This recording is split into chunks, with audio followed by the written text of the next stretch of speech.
Good morning, afternoon, and evening from wherever you are listening. Welcome back to the Breakevens podcast. My name is Corey, and as always, with me is Jack. Hello. Jack, round 10 is over. We're almost halfway through the season, which is nuts. I'm starting to see a few teams with full primo. And by full primo, I mean they have like the likes of Butters, Whitfield, Preston Wits, those that we didn't think were going to be primos, or we thought were going to be primos and have sort of underperformed. And then so basically they've got all their rookies off field, and they're just looking to upgrade wherever they need to, which is crazy because I'm nowhere near that at the moment. So, but we'll get into that shortly. So, as always, thank you all for your ongoing support. We've had, again, Twitter followers, people getting in. I forgot to put up the Trade Talk Tuesday, so I'm going to have to do that once we finish this podcast. I apologise, but you can find us on Twitter at BreakevensPod, and we're also on YouTube. Just search the Breakevens. So today's podcast, we've just got to do the usual hot and colds, the Breakevens, and then we'll go through our personal teams and how we're going, and possibly some team selection news that we've heard possibly.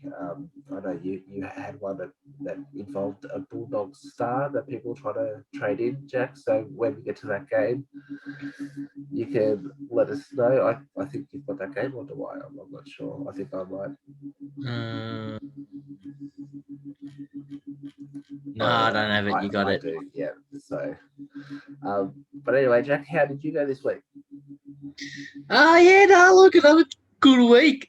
2,406. Another week where I've had a shitty captain score. This time it was nil. I think it was nil last week as well, but with 100. Yep. Isn't great. Defense looks pretty fucking good. Especially with McCartan and De Koning still putting up very good scores. Yep. My Patrick Cripps curse is continuing, like I said. Oh, fuck you, man. Bruce out obviously wasn't great, but we had the likes of Cornelio, who was traded out about 5,000 times last week, go bang with 140.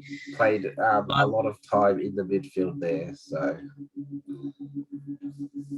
But he's gone a blue moon 2 weeks in a row.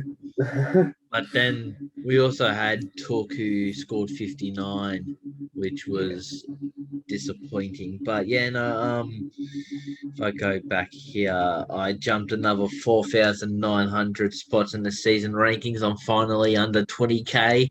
Nice. I'm at 18,369. So nice. Take that. So what are your trade plates this week, and how many trades do you have left? It's got to be a new question we're going to ask the next few weeks. So I've done the one trade. I've gone Dacos down to Clearly. That's Nick, of course, not Joshua. Yep. I've got the 2 trade boosts left with 17 trades. I've actually had a pretty good year this year when it comes to not having to force many trades. Yeah. Awesome. So you thinking just the one trade this week? Yeah.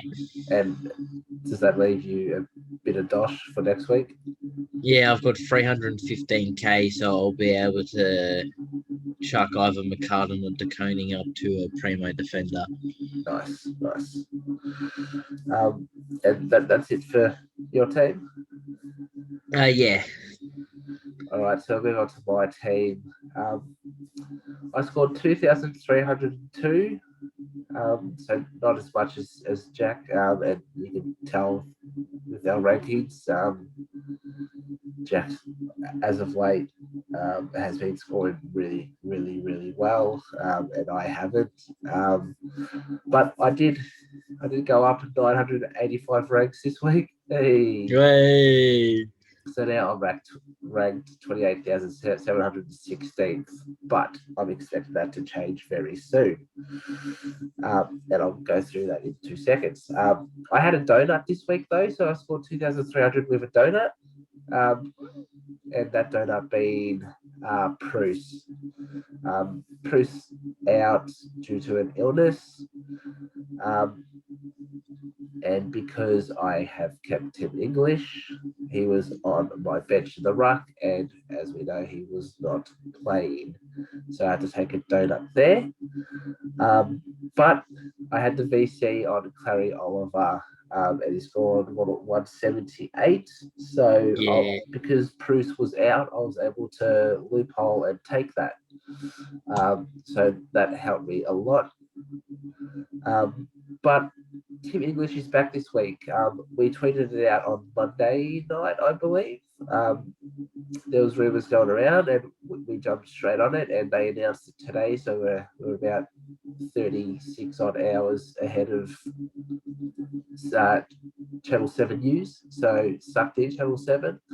But he's back this week. So Sam Hayes will go to my bench, and I'll have Bruce and English as the ruck combo. So no more of this. Do I hold on to English? He's back. All right. He's He's back. So trades this week. I'm doing the 2 trades. I was only planning on doing 1, but then so that firstly that 1 trade is what Jack did. Nick Dacos down to Cleary. That was always going to happen this week for me. And my second, I did last night. I was just going through Supercoach as you do, and I was there like I've got 500 and something K in the bank. I'm trading Sam DeConning to Jack Sinclair this week. Reasons behind that is with Jack Steele out, I feel like Jack Sinclair is going to get that more mid-time or that run through the mid, which we saw last week. He's 138. And I was looking at people I potentially wanted to get in defense. Tom Stewart was one of them. And I'm in an R in about the last one. I'm like, if Jack Sinclair gets mid-time, there's big points there. So I've got on him. Now, a lot of people would be like, why did you get Tom Stewart? You know, like, obviously one of the best defenders we've had over the last few years and this year.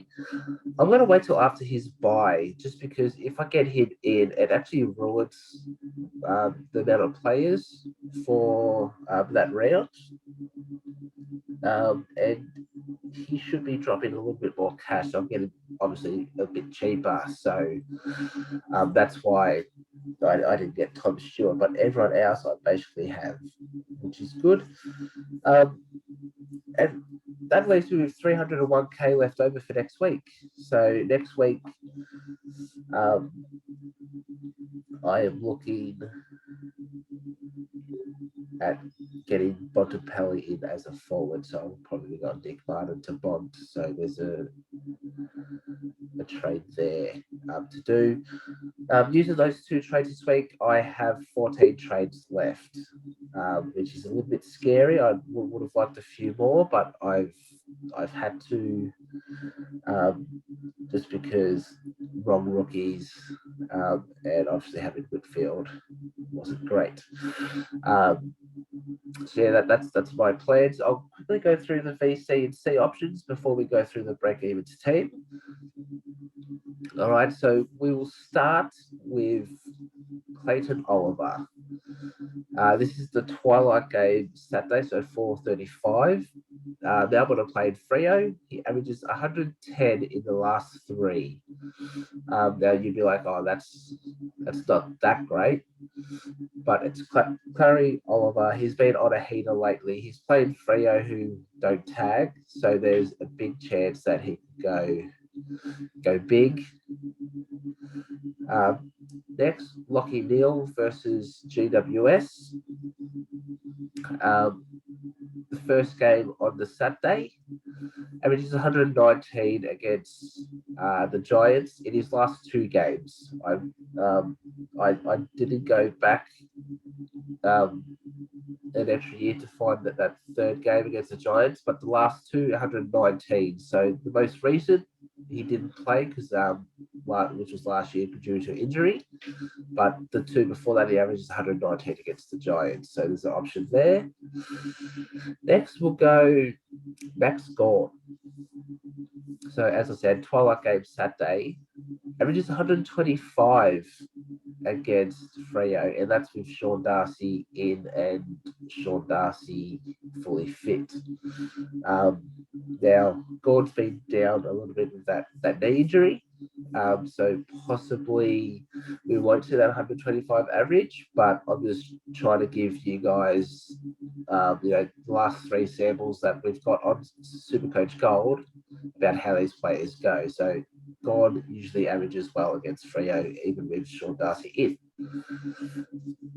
As we move on to the next one, and there's three people from this game. Josh Dunkley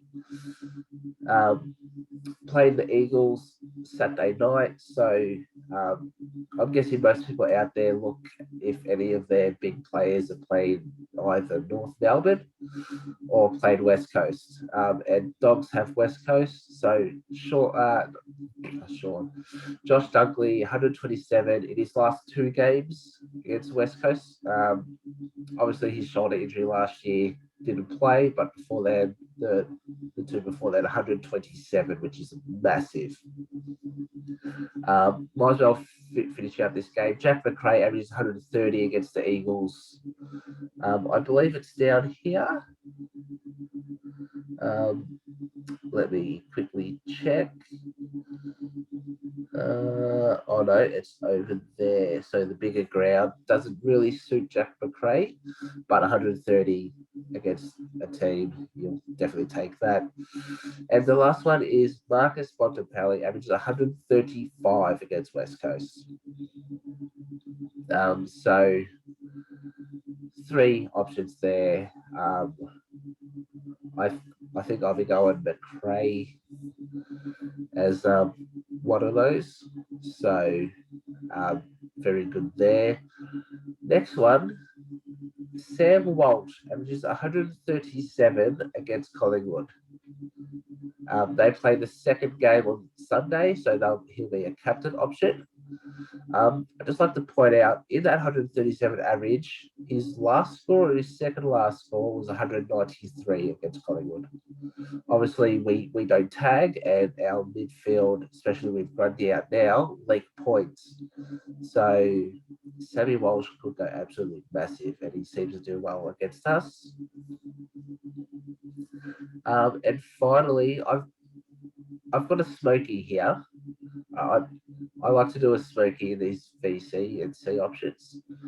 Stephen Cornelio, obviously injured last season, so missed that game. But the two games before that against the Lions, averages 149 points against the Brisbane Lions. Now, obviously, that's the first game on Saturday, which ties in with Lockie Neal. Now, you'd probably go Lockie Neal over Cornelio, but if you're feeling risky, as a VC option, you have Cogs there. And that's all the VC and C options. Everyone else, they don't score as well, and they don't play, obviously like a North Melbourne and stuff like that. So we'll move over to the break-even side quickly. Breakevens side scored 2,338, so a bit more than me, a bit less than Jack. We're now, our overall ranking is 38,874. Now we're in a pickle with this team because we have 3 rookies in our forward line that we need to try and get off field. I'm pretty sure we have some money left over, which is good, and if needed, we can go Sam Ducotti down because Sam Ducotti is on our bench. But we haven't really spoken about trades yet, but I'm guessing it'll be something to do with the forward line because we've got Martin, McCartan, and Rioli all there. So we'll let you guys know at the start of the pod next week what we went with. So all right, that's enough of that. We'll get into the hot and colds, which means you'll have to hear my voice again. Unfortunately, Jack seems like a mime because I just talk shit. But I've got the first game, which is the Blues versus the Swans, and the Blues won by 15 points. So the hots for the Blues, 133 to Samuel Walsh. Charlie Curnow continues his form, 122. George Hewitt, 120. Matt Kennedy, 113. Adam Sard, 112. Zach Fisher, 110. And Jacob Wiedering, 108 as he moved to the Swans. Parker, 112. Nick the Lizard Blakey, 105. Callum Mills, 102. And I've put Paddy McCartan here with 85. Had a really good game. As we move to the Colds, we have the ruckman for Carlton, Paddy Cripps with 78. Jack's bloody curse, he's gone 83 and then 78, or it was 80 something and a 78. So if you want Cripps to start scoring well, let's get 100 likes on our trade talk tweet, and Jack will trade out Paddy Cripps. All right. Jack doesn't know about that, but it's a thing now. Yeah. Sam Dockley also scored 78, and Adam Chera only scored the 50. For the Swans, the Seagull Lloyd, 82. Chad Warner had an absolute stinker, 51. Peter Adams, 33. And Josh Kennedy, 24, suspended and did a hamstring, so he's out for a while. As we move to the break evens for Carlton, Jesse Motlop, -5. Jacob Wiedering, 32. Carroll, 42. Walsh, 77. Hewitt, 91. Charlie Curnow, 95. Doherty, 134. And Cripps, 179. Now, I just realised I haven't put down the Sydney break evens for some fucking reason because I'm an idiot. So I'm getting those up now. All right, the break evens for Sydney. It might take me a bit longer just to scroll through this, so I apologise. Paddy McCartan, 41 break even, still has money to make.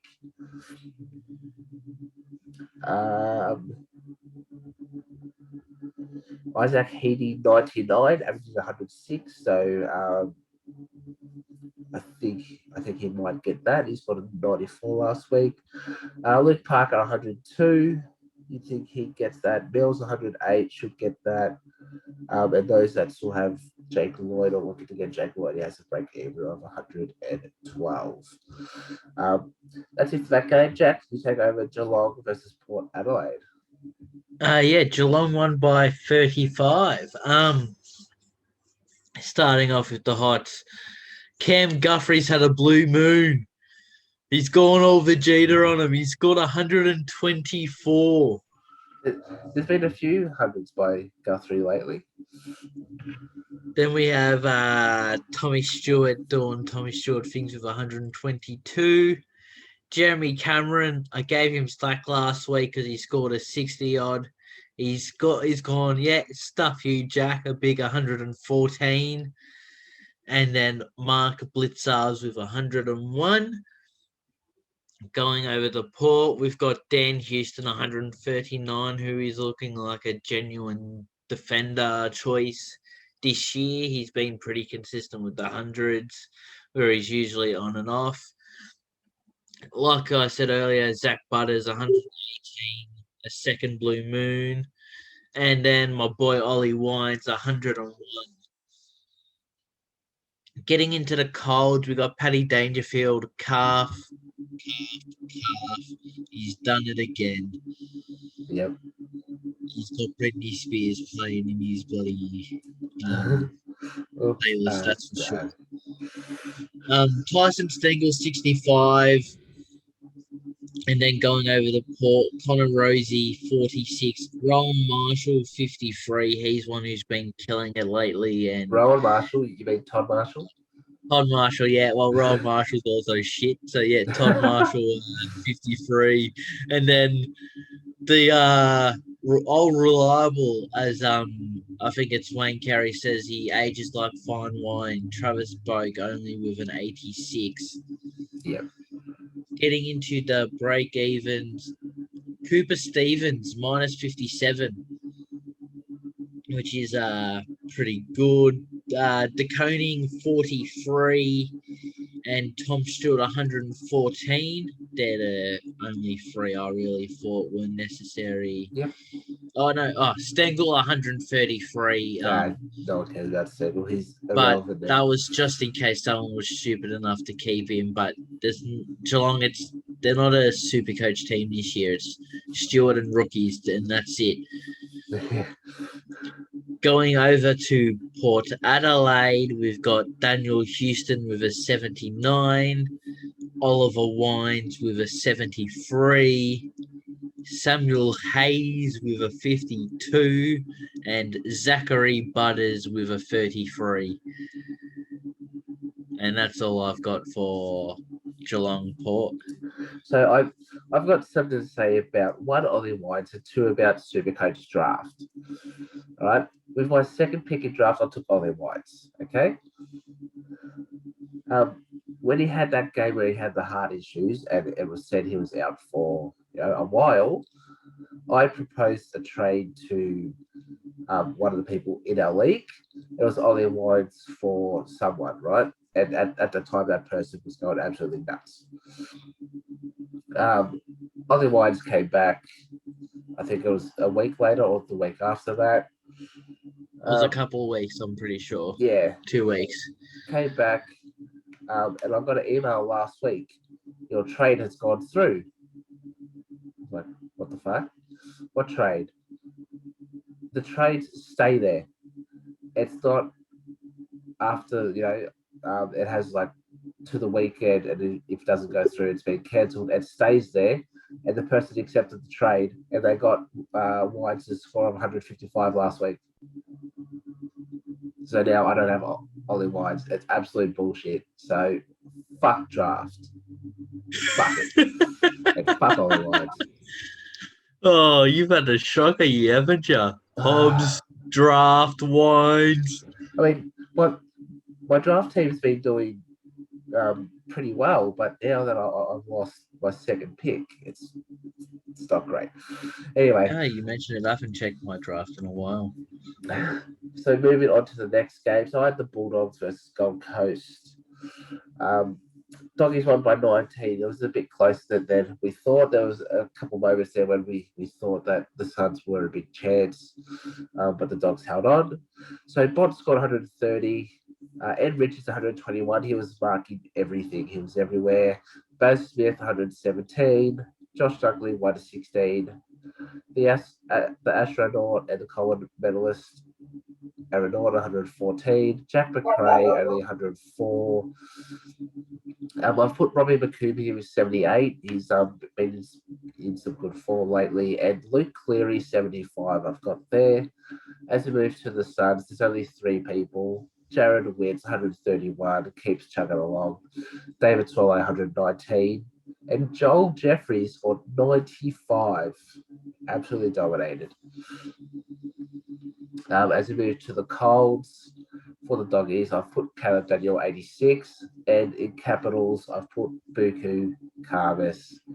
They only scored a 12. As we move over to Gold Coast, Noah Anderson only scored 62. As Jack said at the start, Took Miller 59, Matty Rao 39, and Rory Thompson, who's just played his second game, scored 23 and has done a knee, which is not good. As we move to the break evens, Luke Cleary negative 67.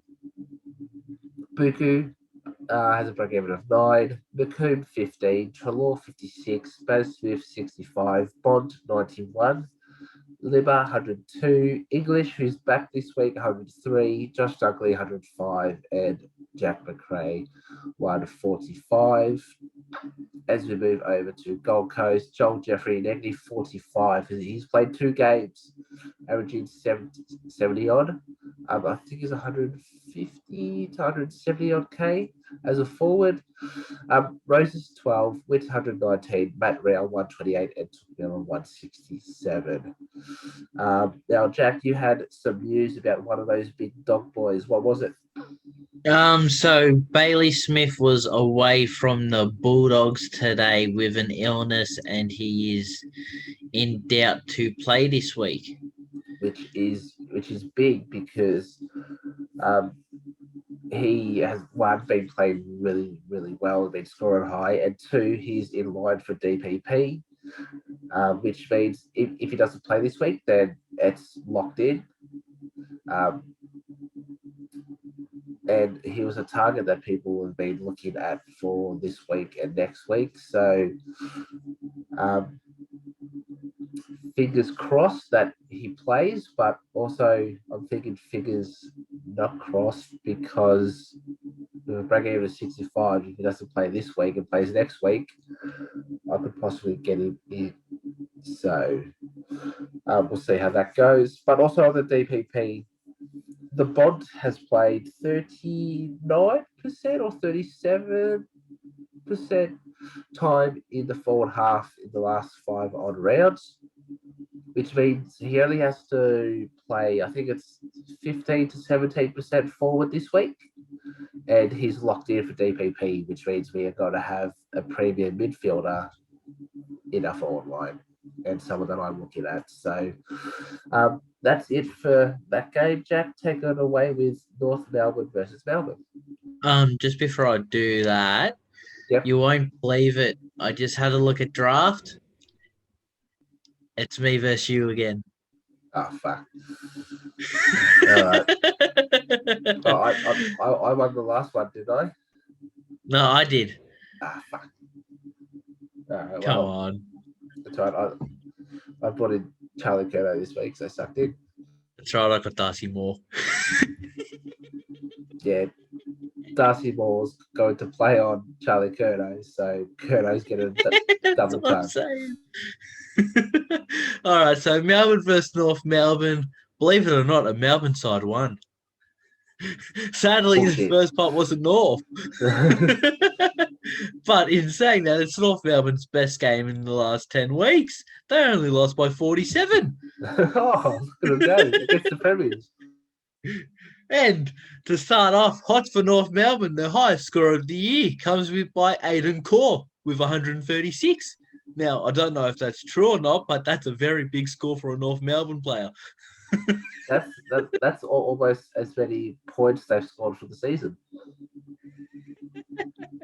Next, we have Luke McDonald, 127. And then I think it's, Scott. Bailey Scott? Yeah, Bailey Scott. Yeah, 110. Getting into the hots for Melbourne, believe it or not, they won by 47 points, and there's only 2 players that turned up. Oh, really? Yep, Clayton Oliver, 178, and Christian the Track Petraka, 114. Wow. Getting into the colds, we got Curtis Taylor got injured, Ed Langdon got injured, and then Stephen May and Max Gawn both scored 89. Could put the rest of the Melbourne team down, but they're all irrelevant. Getting into the break-evens, Luke McDonald, for people who are interested, 74. The Cherry Bomb, if you held him, he's got a 75, so it's probably time to go. Petrarca, 95, so he's going to jump back up in price. Oliver, 112, so he's going to jump back up in price. And then Big Max Gorn, he's going to keep dropping, and I'm enjoying it. He's got a big 180. And that's all I've got for the Melbourne derby. Awesome. So the next game was the Crows versus the Saints, or as everyone calls them, the Crom. Up the Crom. The Saints won by 21, which was an upset, I feel, with Jack Steele out, especially over in Adelaide. The Hots for Adelaide, though, Jordan Dawson, 130. He's started to pump out those big scores now. Smith, 108. Rory Laird, 105. And Jack, I've put him in. Saligo, 96 big ones. Get around him. For those that don't know, Jack had Saligo from the start. Didn't play for a good 8 weeks. Came back. He had scores of like 16 and like a 30 in his first 2 games. Had a 30 break even, and he's just gone and got his break even going. And for the Saints, Sinclair, 138. Brad Hill, 135. Brad Crouch, 127. Cal Milky, 121. Max King, 120. And Jade Gresham, 115. As we move to the Colds. For Adelaide, I've put Ben Keys here with 96, which is really stiff, but we want a bit more from him. And I've put Rochelle with 49. Went off injured with a corked hip and is in doubt for this week. But it'll only be a 1 week, but it's not really relevant anymore. I just wanted to put someone else that wasn't Ben Keys because I did him dirty. As we move over to the Saints, Paddy Ryder, 51, and Wagonine Miller, 37. As we move over to the break-evens, Jack, your boy Saligo, negative 58 break-even. That's just dollar signs for you. Jordan Dawson, 92. Ben Keys, 124, and Roy Laird, 126. As we move over to St Kilda, Windhager, negative 5. Brad Crouch, 45. Sinclair, 67, and Wagonine Miller, 74. One thing I do want to note is Rowan Marshall has basically locked in ruck forward status. So let's hope Paddy Ryder does it Achilles. Because then it's just Marshall by himself. And he'll be a top 6 forward for the rest of the year. You could have at least said an ACL. That's longer. Achilles, it's all right. And that's all I had.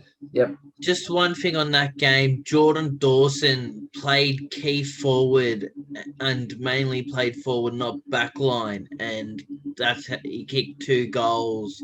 I'm not sure if he played midfield in there or not, but he started as a forward. So that's probably a reason for his bigger score. Okay, I did not know that.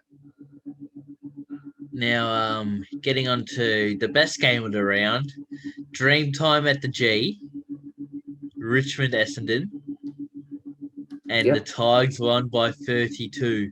It's another week I'm saying it. We should have won by more, but we went to sleep in the last half and still almost won by 50 points. Getting into the horse, you'd be very happy about this one. Named to Tank, 135. Got him in draft. Side, but that's great to see with the big scores. Liam Baker, 134. I thought he was stiff of getting the whatever medal it is. I'm not quite sure. But going on to the medal winner, Dion Prestia, 126. Also had a very good game. Jaden Short 110. It looked like he kept that half forward mid roll from last week. Which is not great. It's kind of scary. Dan Rioli 106. And I had to chuck it in there because we don't see this very often. Jack Rewalt, 99, one off the ton. He's been done dirty. He let Essendon score by himself. Going over to Essendon, Darcy Parish, 128. Mason Redmond, 113, but he got suspended, which I'm saying is bullshit. They said it's exactly the same as a clean bump by Pickett to shoulder on shoulder, where he elbowed a bloke in the head. Should be 2 to 4 weeks minimum. If it was Toby Green, it would have been a season. Dyson Heppel scored 103, and Zach Merritt 102. Getting into the colds, Dusty, 78. Nick Vloshton, 68. He didn't have to do much down there, but still, it's not a good score. Shy Bolton, 52. He had a, could have been 9. He kept, he could have had 5-6 goals by the end of the game. He just couldn't kick them. And then Tom Lynch did his hammy, which he will miss this week, and the bye. And Kane Lambert has his hip is giving him more trouble, which is very bad news for him because there's nothing he can do to fix it, which is the worst part. Going over to Essendon, Matt Gelfie was subbed. Didn't say if it was an injury or not, so I'm not sure. Yep. Nick Martin, 49, was 3-4 weeks ago, was saying he's a keeper and he's had a 50 and a 40 in 2 weeks. Not great. And Nick Hind, 83. Going into the break-evens, we got Ben Hobbs, 9. Darcy Parish, funny enough, 128, so he just has to do what he did this week to get it. Old mate Nick Martin, 116, and Zach Merritt, 154. Going to the Tigers, Dusty, 98, Jaden Short, 130, Josh Gibcus, 70, so it's probably time to go for him, and Maurice Rioli, 37, and that's all I had. Awesome. I'll move on to the next game, which is Giants versus the Eagles. All right, so the Giants won by 52 points. The Hots, Cogs, as Jack said, returned to form of 140. Look to play more midfield under Mark McVeigh, so let's hope that keeps up. Harry Perry made 138. Matt Flynn 133, which is not good for Bruce owners, but Bruce should be back this week, they said. Pete Lynn 132. Josh Kelly 125. Jesse Hogan 110, and Tom Green 102. For the Eagles, Jack Redden 112 and Jamie Cripps 104. As we move to the Colts, for the Giants, I've only got 1. And for West Coast, Luke Shuey 81, Tim Kelly 80, Alex Witherden 68, Jerry McGovern 68 as well, Andrew Gaff 59, my boy and a lot of people's loophole option, but he actually played. Brady Hoff only scored a 3. That would have been awkward if you put him captain and he played. Yeah, I saw it. As we move to the break evens, Priest should be back from the 46 break even. Kelly 68, Cog 74, and Tom Green 124. And for West Coast, I believe it's Isaac Winder with -9, Greg Clark -8, Hoff 36, Dixon 41, McGovern 108, and Woodland 157. And that's that game done. So, Jack, your last game is Hawthorn versus Brisbane, where we saw a little upset. Yeah, I was about to say, probably the upset of the round. The Hawks won by 5. Absolute surprising scenes there. Getting straight into the Hots. Tom Mitchell, 129. I told you, he's better. He's a better option in the midfield than the bunt, because the bunt you put in your forward line. James Sicily doing Sicily things, 122.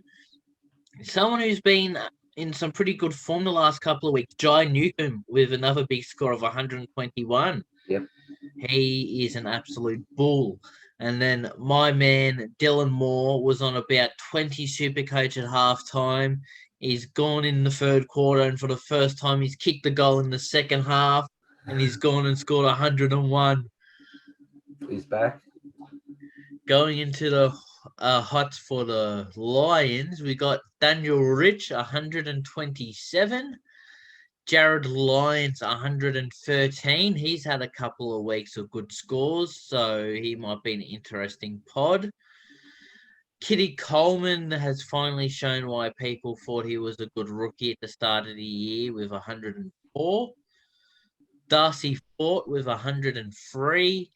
And Lockie Neal with the flat ton 100.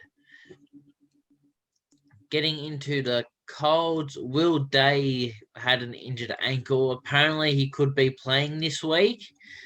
Not that bad, but still, Day and his injury history quite scary. And Giaf on his return only scored a 53. Getting into the Lions, Zach Bailey had a Shy Bolton almost game with a 22 Supercoach and like 3 points for the game. Hugh McCluggage did his hamstring late. I haven't seen the injury report, but that's probably 4 weeks of his season gone, so that might be interesting. Nah, I think it might just be a possible week or two. Well, that's good news. Usually when you hear hamstrings, you think 4 weeks minimum, and that's like I said, I haven't seen the injury report. That's why I was saying that. But it'll still be interesting for McCluggage owners if they hold or they trade. And last but not least, Dane Zorko only an 84. Going into the break even, we got Sicily with a 99. Sam Butler with a 2 after his second game, so that's not great for people who are looking for a downgrade option in the forward line. And Tommy Mitchell, 125. Over to Brizzy, I've got Dan Rich, 92. Kitty Coleman, -3. And Lockie Neal, 169. And that's all I've got. So I've just checked, and Hugh McCluggage is a test for this week. So it's probably a week.